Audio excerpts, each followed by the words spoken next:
कि कई बार आपको लिखा होता है नो मोर देन 2 वर्ड्स और अ नंबर, 1 वर्ड ओनली, ठीक है। कैम्ब्रिज में अगर आपने देखा होगा एक किताब आती है ऑफिशियल गाइड टू आइल्स, आप उसे जाके भी खरीदिए, उसे मेंशन उसमें दिया हुआ है कि ये क्वेश्चन आपको सीक्वेंस में मिलेगा।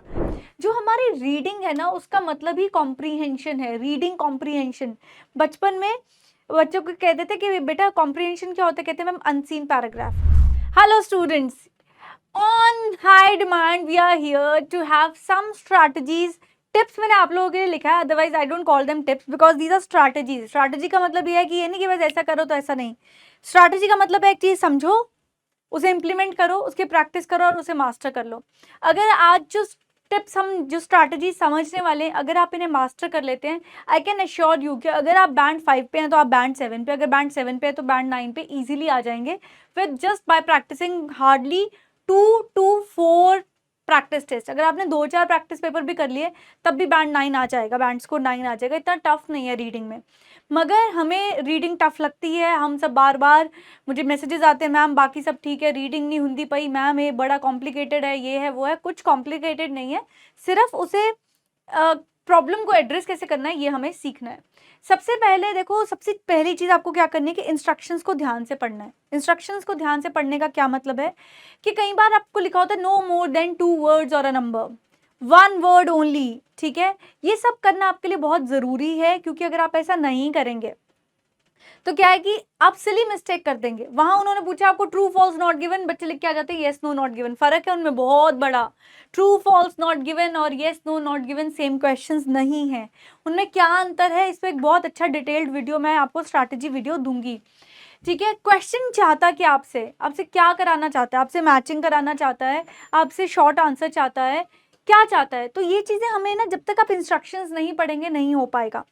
तो इसके लिए हम एक एक्टिविटी भी करेंगे जिससे इस वीडियो के एंड में मैं आपका स्कोर आज ही प्रिडिक्ट कर दूंगी कि इतना आएगा, ठीक है। आप कितने रेडी हैं टेस्ट को लेके वो भी, और सरप्राइज सरप्राइज सरप्राइज तो आपके लिए हमारे पास है ही।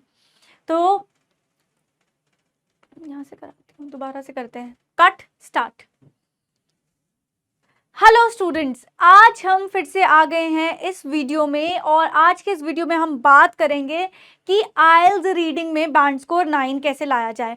Trust me, band score 9 in IELTS listening and reading is really really easy to get given that you are following the right strategies. ये टिप वर्ड मैंने आप लोगों के लिए यूज किया है, otherwise I never call them tips, I call them strategies. Strategies का मतलब ये है कि इट्स नॉट मैंडेटरी है ना कि बस मैंने आपको बताया और आपका सीधा सीधा उस जो चीज़ हमने समझी है उसे इम्प्लीमेंट करना, उसकी प्रैक्टिस करना, उस स्किल को मास्टर करना, और फिर band score is just a number, वो तो आना ही है, उसमें कोई प्रॉब्लम नहीं है। मेजरली आपको क्या देखना है कि मैं उन स्ट्रैटेजीज को कितने अच्छे से इम्प्लीमेंट कर पा रहा हूँ या पा रही हूँ, ठीक है। तो और एक चीज़ और बिफोर वी प्रोसीड, इस वीडियो में आपके लिए 2 चीज़ें हैं। पहली चीज़, आई विल प्रिडिक्ट कि आपका कितना बैंड स्कोर आएगा। I will predict it then and there कि ये आपका स्कोर आएगा। Second thing, I will tell you कि जो आपके क्वेश्चंस हैं, ये बहुत बड़ा गिफ्ट है, रिवील कर दूं कि आपके क्वेश्चंस किस सीक्वेंस में आते हैं, कौन से क्वेश्चंस क्रोनोलॉजिकल ऑर्डर में मिलेंगे, कौन से नहीं। इस गिफ्ट को जानने के लिए इस वीडियो में बने रहिए, हम इसकी बात करेंगे डिटेल से। और वो शॉर्ट है, ये नहीं है कि ऐसे उठाया और कर दिया। कैम्ब्रिज का सारा मटेरियल उठाया, उसे स्टडी किया गया। कैम्ब्रिज में अगर आपने देखा होगा एक किताब आती है ऑफिशियल गाइड टू आइल्स, आप उसे जाके भी खरीदिए, उसे मेंशन उसमें दिया हुआ है कि ये क्वेश्चन आपको सीक्वेंस में मिलेगा। कुछ चीज़ें जो उनकी ग्रामर फॉर आइल्स बुक है उसमें दिया हुआ है कि ये क्वेश्चन आपको सीक्वेंस में नहीं मिलेगा, इसके ऑप्शंस सीक्वेंस में मिलेंगे। तो वो चीज़ें हमें कैसे उन क्वेश्चंस को एड्रेस करना हम सीखेंगे। इस वीडियो में हम क्वेश्चन टाइप्स को नहीं डिस्कस करेंगे, वो एक एक क्वेश्चन टाइप पे हम आपको एक एक वीडियो देते रहेंगे, वो आराम से डिटेल में करेंगे। बट इतना हम समझ लेते हैं कि मिलने वाला है तरीका। सबसे पहले हम आगे बढ़े, केयरलेस मिस्टेक्स को ख़त्म करने का एक तरीका सीधा सीधा सीख लेते हैं कि आइल्स में आपको क्वेश्चन को ढंग से पढ़ना है। ढंग से पढ़ने का मतलब ये है कि आपको उसकी इंस्ट्रक्शंस पे बहुत ध्यान देना है। ये नहीं कि हाँ हाँ ठीक है ठीक है ठीक है क्वेश्चन पे जंप कर दिया। वहाँ पे जो भी लिखा हुआ है, और अगर आप देखेंगे तो इंस्ट्रक्शंस में कुछ कुछ चीज़ें बोल्ड में दी होती है। पागल तो नहीं है वो कि है ना उनका मन किया कुछ भी उठा के बोल्ड कर दिया। There is a reason behind it and the reason is that they have to understand कि ये चीज़ इंपॉर्टेंट है। तो अगर उन्होंने किसी चीज़ को इंपॉर्टेंट बना के दिया है, किसी वर्ड को रीडिंग में स्पेसिफिकली बोल्ड्स में दिया, इटैलिक्स में दिया है, वो फॉन्ट उन्होंने यूज़ किया, उसका कोई पर्पस है भाई, उसका कोई रीज़न है, उस पे थोड़ा ध्यान दीजिए, वो आपका स्कोर बहुत अच्छे से इम्प्रूव करा सकता है ना? तो उसी से आपको पता चलता है क्वेश्चन की डिमांड क्या है।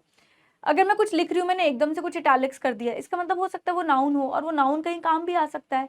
हो सकता है मैंने किसी चीज़ को बोल्ड करके लिखा है, इंस्ट्रक्शंस में तो स्पेसिफिकली करते हैं, तो उसका रीज़न है। एक कॉमन एरर मैंने यहाँ उठाया है कि जो आपका ट्रू फॉल्स नॉट गिवन होता है ना, वो आपके येस नो नॉट गिवन जैसा नहीं है, अलग है भाई।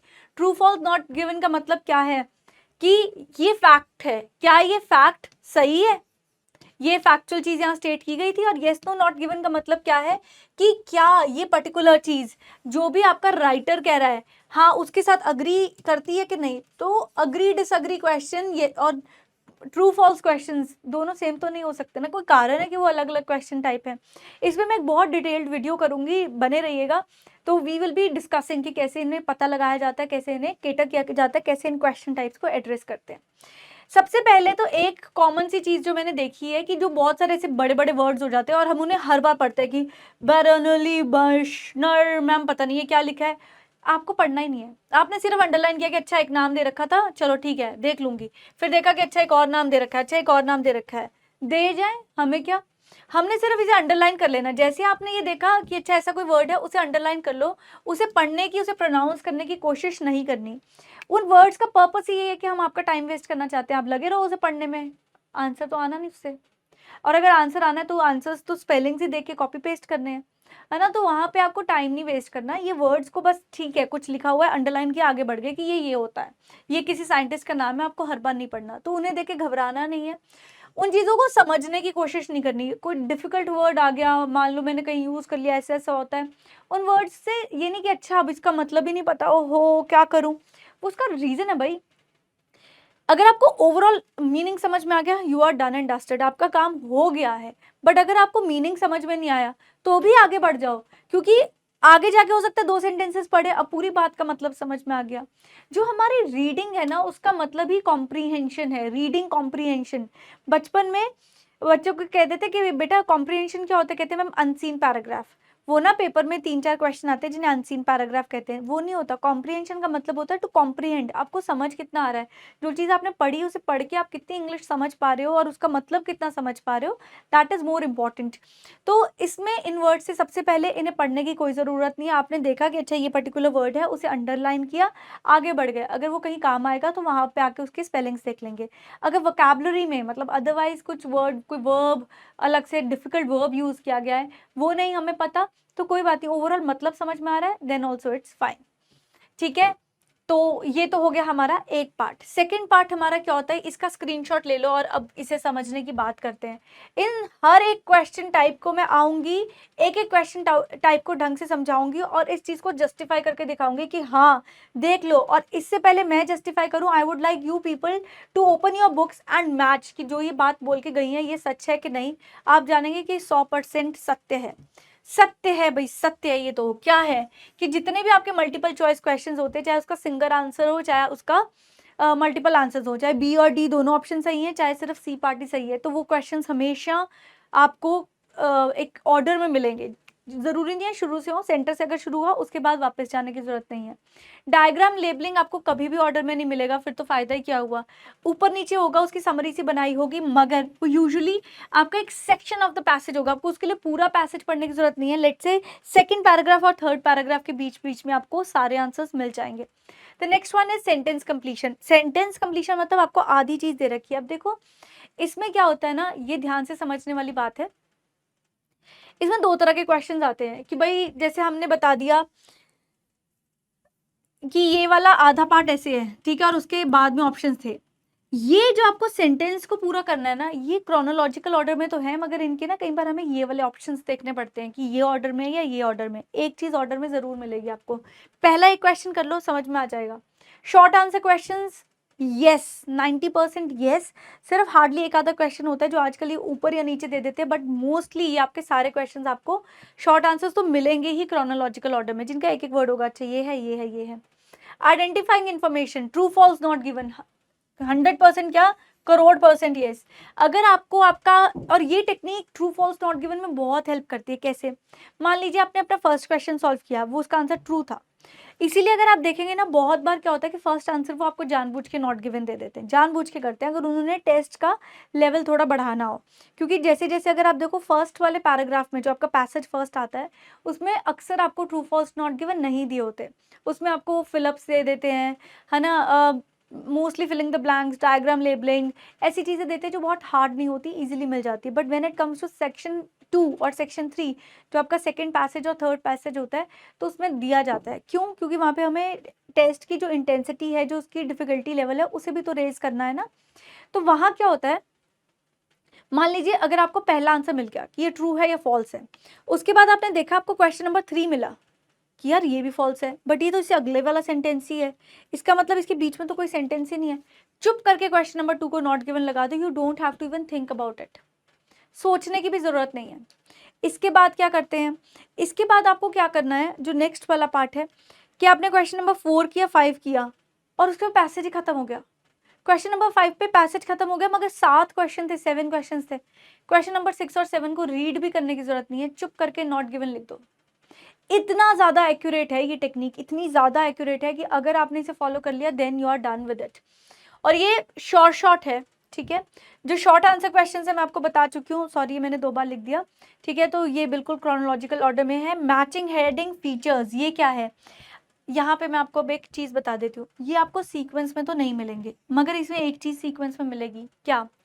मान लीजिए आपको मैचिंग फीचर्स करने हैं, किस चीज़ के फीचर्स मैच करने हैं, कि आपको मैंने 3 साइंटिस्ट दे दिए, ठीक है, 3 साइंटिस्ट दे दिए, मैंने कहा कि एक स्टेटमेंट ये है, एक बी है, एक सी है, ये डी है और ई है, 5 स्टेटमेंट्स दे दी, और मेरे पास 3 साइंटिस्ट हैं, 3 साइंटिस्ट हैं, एक का नाम है लेट्स से न्यूटन, इजी सा लेके चल रही हूँ, ठीक है, एक का नाम है आइंस्टीन, और एक का नाम क्या है, मुझे तो साइंटिस्ट भी भूल गए, ठीक है, और एक का नाम मान लो कि वो कौन था, जी से, अरे चलो आर्किमिडीज को मान लो, आर्किमिडीज प्रिंसिपल से। अब मैंने पूछा कि इन तीनों में से ये बात किसने कही थी। आपको ये आंसर्स तो कभी भी सीक्वेंस में नहीं मिलेंगे, मगर ये 3 लोग आपको सीक्वेंस में मिलेंगे, जिस सीक्वेंस में दिए हैं उसमें। तो सबसे पहले देख लो कि न्यूटन ने क्या क्या कहा, सॉरी, सीधा सीधा जाके देख लो कि न्यूटन ने क्या क्या कहा। अगर न्यूटन ने कहा ए और डी, तो मेरा आंसर हो गया। फिर देख लिया आइंस्टाइन ने क्या कहा, आइंस्टाइन ने मैम कहा बी और ई। सी के लिए तो मुझे आर्किमिडीज का पढ़ने की भी जरूरत नहीं है, मुझे पता है कि सी का आंसर क्या है, आर्किमिडीज है, मैं सीधा सीधा उसे टिक कर दूंगी। बहुत इफेक्टिव टेक्निक है, बहुत टाइम सेव हो जाता है, और ट्रस्ट मी, आप इन टेक्निक्स को करके तो देखिए, उसके बाद आफ्टर अ वाइल आप लोग नोटिस करेंगे कि यार ये तो 40 मिनट में ही होगी रीडिंग मेरी, आपके पास बहुत टाइम बचेगा। जो डिफिकल्ट क्वेश्चंस हैं, जो क्वेश्चंस एक बैंड 7 या 7.5 के कैंडिडेट को बैंड 8 या 9 के कैंडिडेट से अलग करते हैं, उन क्वेश्चंस में आपको थोड़ी सी विजिलेंस की ज़रूरत होती है, टाइम की ज़रूरत होती है, पढ़ने की ज़रूरत होती है, तो वो टाइम आपके पास सेव हो जाएगा, बहुत ईजी चीज़ हो जाती है। अब एक और चीज़ होती है, इसके लिए आपको 2 चीज़ों को मास्टर करना पड़ता है अच्छी रीडिंग स्किल्स डेवलप करने के लिए, जिसे हम बोलते हैं the art of skimming and scanning. क्या होता है स्किम करना या स्कैन करना? स्किमिंग एंड स्कैनिंग क्या होता है, अगर मान लीजिए कि मेरे पास एक ये बड़ा सा आर्टिकल है, ठीक है, और यहाँ मैंने लिख दिया कुछ भी, आपके पास ये था पैरा 1, ये है पैरा 2, ये है पैरा 3, और जब मैं नेक्स्ट वाली वीडियो डालूंगी, जब मैं आपको ट्रू फॉल्स नॉट गिवन या ये जो क्वेश्चन टाइप्स हैं इन पे काम कराऊंगी, तब मैं ये चाहूंगी कि आपको स्किल्स आती हों, और जो भी वो वीडियो होगा उसमें ये वाली वीडियो मतलब मैं रिक्वेस्ट करूंगी कि पिन कर दी जाए, क्योंकि ये बहुत इंपॉर्टेंट टेक्निक है। जब मैंने इस आर्टिकल को स्किम करना था, तो स्किम करने का क्या मतलब है, मैंने यहाँ से पढ़ना शुरू किया, यहाँ मैं पढ़ी, मुझे यहाँ पे एक नाउन दिखा, मैंने उसे अंडरलाइन कर लिया, फिर मैंने इसका मैं मतलब नहीं समझ रही, बस देख रही हूँ, पहली लाइन पढ़ी, फिर इसमें देखा, कुछ नहीं ज़्यादा पढ़ा, बस यहाँ पे एक 1961 लिखा हुआ था, मैंने उसे अभी अंडरलाइन कर लिया, और ये लास्ट लाइन थी, इसे मैंने ढंग से पढ़ लिया। मुझे मोटा मोटा आइडिया हो गया फर्स्ट लाइन और लास्ट लाइन को पढ़ के कि अच्छा ये पैराग्राफ ये कहना चाहता है, ना भी हो तो चलेगा, और इसमें ये इंपॉर्टेंट वर्ड्स हैं, बट मुझे एक रफ सा आइडिया, मतलब नहीं समझ में आया, हाँ मोटा मोटा सा पता चल गया कि ये है। यहाँ पे इसकी एक हेडिंग भी दी होती है, अगर आप देखोगे हमेशा आपको हेडिंग दी होती है कि what it is all about, है ना, वो वाला मैंने पैसेज पढ़ लिया। इससे क्या कहते हैं, और ऐसा मैंने पैराग्राफ 2 पैरा 3 सबके साथ किया, मैंने क्वेश्चंस नहीं पढ़े अभी, बस इतना सा देखा। इससे आपको एक अंडरस्टैंडिंग हो जाती है कि पैसेज किस चीज़ के बारे में है, ये कुछ इंपॉर्टेंट वर्ड्स हैं। और अगर कोई वर्ड मान लीजिए उसके डिफिकल्ट स्पेलिंग्स थे और यहाँ पे उन्होंने लिखा हुआ था लेट्स से न्यूटन को ऐसे करके पूरा बोल्ड में, ठीक है, न्यूटन लिखा हुआ था बट बहुत ऐसे बोल्ड टेक्स्ट में दे रखा था, इसे तो मैंने देखा भी नहीं, बस अंडरलाइन कर लिया कि अगर इन्होंने कुछ भी मुझे बोल्ड में दिया है इट मीन्स इसका कुछ इंपॉर्टेंस है। पागल थोड़ी ना इतने तब बड़ा टेस्ट सेट कर रहे हैं, ऐसे ही कुछ कर देंगे। हर चीज आइल्स के एग्जाम में साइंटिफिक है, there is a reason behind it, ठीक है। तो ये क्या है, ये आपको इस तरह से हमने करा लिया। तो ये हमारा क्या हो जाता है कि आपको overall what it comes out to be, it is more about कि हाँ मैंने इंपॉर्टेंट चीजें अंडरलाइन कर ली। ये क्या है, स्किमिंग। स्कैनिंग क्या है कि अब मैंने एक क्वेश्चन देखा और मान लीजिए ये हमारा शॉर्ट आंसर क्वेश्चन था, है ना, शॉर्ट आंसर आपको फिलअप्स देखने थे कि हाँ यहाँ पे लिखना है। अब मुझे पता है कि ये वाला जो क्वेश्चन है कि हाँ ये तो भैया मुझे पता है कि सेकंड पैराग्राफ में था। अब मैंने सेकंड पैराग्राफ को ध्यान से पढ़ा और जो जो वर्ड्स की जरूरत थी उन्हें यहाँ से समझ के यहाँ लिखा। This is scanning. जब मैंने एक पर्टिकुलर पैराग्राफ को बहुत ध्यान से पढ़ा और उसका अक्षर बाय अक्षर चली और उसमें से आंसर खोजे, दैट इज स्कैनिंग। बट जब मैंने उसकी फर्स्ट लाइन पढ़ी, लास्ट लाइन पढ़ी, मोटा मोटा मतलब समझ में आया और जो सेंटर में इंपॉर्टेंट कोई बोल्ड वर्ड्स थे, कोई नाउन था, कोई भी ऐसा वर्ड था उस पर कोई आर्टिकल्स वार्टिकल्स को अंडरलाइन करने की जरूरत नहीं है, तो उसे मैंने क्या कर दिया कि that is the art of skimming. ठीक है, स्किम का पैसेज करने से क्या हो जाता है, हमें उसका जनरल आइडिया मिल जाता है कि वो किस चीज के बारे में है। स्किमिंग के लिए क्या है, फटाफट पढ़ना होता है, हमें जनरल आइडिया देना, उस पर मत्था नहीं मारना, फर्स्ट लाइन पढ़ी, लास्ट लाइन पढ़ी, इंपॉर्टेंट वर्ड्स को अंडरलाइन किया, आगे बढ़ गए। कहते हैं अनइम्पॉर्टेंट वर्ड्स को हमें इग्नोर करना है, हमें आर्टिकल्स पढ़ने की जरूरत नहीं है, कोई चीज पढ़ने की जरूरत नहीं है, बट हाँ जैसे कहीं यूज किया हाउ एवर तो हमें उसे अंडरलाइन कर लेना। अब आपको पता है कि यहाँ से आइडिया चेंज हो रहा है, यहाँ से टोन चेंज हो रही है। तो अब हमें उसके बाद क्या करना चाहिए बैंड 9 के लिए, देखो जितना हम पढ़ते हैं ना उतनी हमारी स्पीड डेवलप हो जाती है, और जितनी हमारी पढ़ने की स्पीड होगी, समझने की स्पीड होगी, उतना अच्छा है। तो कैसे प्रैक्टिस करें, एक एक आइडिया देती हूँ यहाँ पे। एक चीज आप बहुत ध्यान से कर सकते हैं और वो है कि अगर आप आइल्स की तैयारी करने लगे हैं और आप फुल फ्लेश आइल्स की ही प्रिपरेशन कर रहे हैं और साथ में कुछ नहीं कर रहे, या फिर आप कॉलेज में हैं, इंजीनियरिंग कॉलेज में हैं, या कोई जॉब कर रहे हैं, जहाँ पे मतलब मैं वो वाले कैंडिडेट्स की बात कर रही हूँ जो 17-18 साल से ऊपर के हैं, है ना, those who are 19, 20, anything above that. आप लोग क्या कीजिए, एक नॉवल ले लीजिए। अब जो लोग एविड रीडर्स हैं, अच्छा खासा पढ़ते हैं, है ना, वो कहते हैं नहीं नहीं मैम हम तो कोई भी बुक पढ़ते हैं हमें समझ आ जाती है, वो युवा नोआ हरारी की होमो सेपियंस सेपियंस करके बुक आई है, सेपियंस पढ़ सकते हैं। मतलब कोई थोड़ी सी थिकनेस वाली बुक, डैन ब्राउन की कोई डाविंची कोड टाइप पढ़ सकते हैं, थोड़ी थोड़ी सी थिकनेस वाली बुक।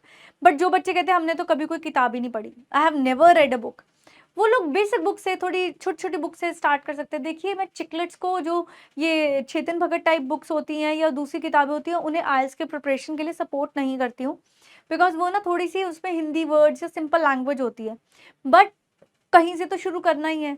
तो वहाँ के लिए मैं आपको ये कहूँगी कि है ना, रविंदर सिंह की कुछ बुक्स आती हैं या दुर्जोय दत्ता की, अगर आप ऐसा कुछ रोमांटिक पढ़ना चाहते हैं तो वो पढ़ लीजिए। अगर आप थोड़ा सा स्पिरिचुअल हैं तो आप मिच एल्बम की है ट्यूसडेज विद मोरी, ऐसी कोई किताब पढ़ लीजिए। सॉरी। उससे होता क्या है कि जब आप एकदम से किताब पढ़ते हैं ना, आपकी रीडिंग की एक पेस बन जाती है, फिर आपको कुछ भी लंबी रीडिंग करने में मुश्किल नहीं आती। नहीं तो इंडियंस के साथ मेजरली प्रॉब्लम क्या है कि हम बहुत ही लिमिटेड रीड करते हैं, अखबार तो हम पढ़ते नहीं है। अगर आप कुछ नहीं रीड करना चाहते तो इंग्लिश का एक न्यूज़पेपर लीजिए प्लीज़, ऐसा मत लेना जिसमें सिर्फ बॉलीवुड न्यूज़ हो, थोड़ा सा जिसमें है ना आपके पास एडिटोरियल सेक्शन भी पढ़ना है, आपने स्पोर्ट्स न्यूज़ भी पढ़नी है, आपने आपने जो आपकी पॉलिटिकल न्यूज़ है वो भी पढ़नी है, कोई जियो पॉलिटिकल है वो भी देखनी है। तो पूरा का पूरा न्यूज़पेपर चाहे उसके 2 पन्ने पूरे पढ़िए, तो बट शुरू से लेके एंड तक वर्ड बाय वर्ड पढ़ना शुरू कर दीजिए, उससे आपकी रीडिंग की पेस डेवलप हो जाती है। तो उससे क्या है कि अगर आप जल्दी पढ़ पाएंगे तो ऑफकोर्स वहाँ पे भी आप टेक्स्ट जल्दी पढ़ पाएंगे। प्रॉमिस किया था कि आपका स्कोर गेस करके बताऊंगी। कैसे, कॉपी पेन उठा लो, अगर नहीं है आपके पास तो उठा लो, पेन तो होना ही चाहिए, चाहे हाथ पे लिख लेना, बट हाथ पे इतना सारा लिखा नहीं जाएगा, काफी कुछ लिखना पड़ेगा। एक पेपर उठा लो। अभी मैं 1 मिनट का टाइम दूंगी और स्क्रीन पे कुछ इंस्ट्रक्शंस आएंगी, ठीक है, 1 मिनट का टाइम है, स्क्रीन पे आएंगे कुछ इंस्ट्रक्शंस, नेक्स्ट वाली स्लाइड पे आएगा।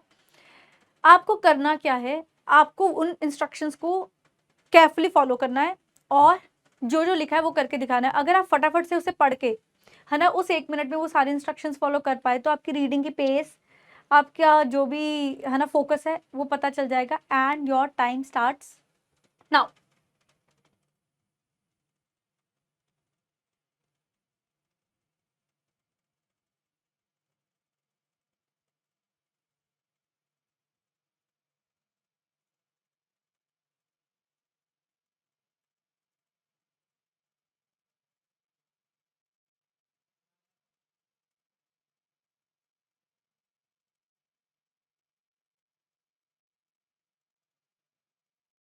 Times up.